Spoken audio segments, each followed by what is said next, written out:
Eric had just taken his luggage from the porter and was standing at the main terminal when he saw Afrakuma and Joe walking towards him.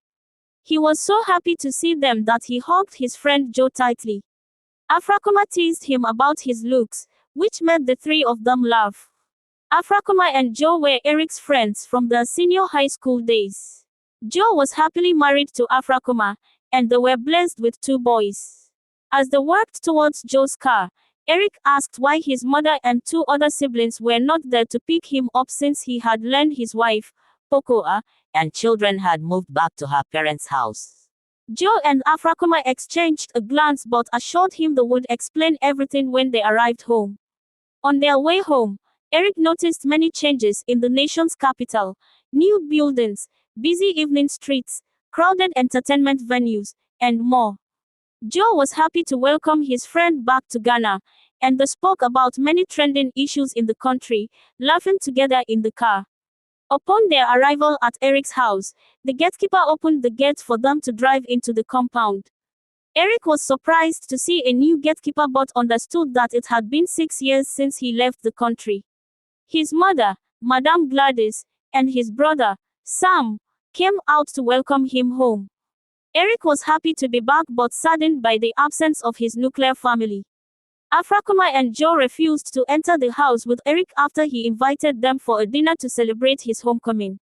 Joe told him that he and his wife had to go back home, having done their best to bring him home. Eric was confused but accepted their request. Madame Gladys had prepared a delicious meal to welcome her son. After dinner, Eric gave his mother and brothers some items he had brought for them and waited for his sister, Sally, to arrive home from the hospital to surprise her with her gifts as well. After conversing with his mother, Eric went to his room to bed and sleep, preparing for the next day's visit to his wife and children. The next morning, there was a knock on his door. It was Sam, who had come to call him for breakfast. Eric was preparing to join his mother and brother downstairs when he heard his phone ring. Joe was calling. "Hello, Joe. I had planned to call you after breakfast this morning. How are you and the family?" Eric asked on the phone. There was silence for a while before Joe responded. "Eric, you need to come to my house this morning. We have something very important to discuss." Then the phone went off. Eric was startled. He didn't understand why Joe called with such a message and why the urgency. He quickly showered, put on some clothes, and drove to Joe's house without taking breakfast. Upon his arrival, Afrakuma and Joe were sitting in their living room. Afrakuma was in a black dress, while Joe wore an ash shirt with black trousers.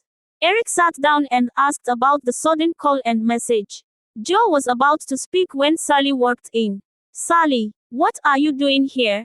Eric asked his sister with excitement. Sally ran to meet her brother and hugged him, but she was crying.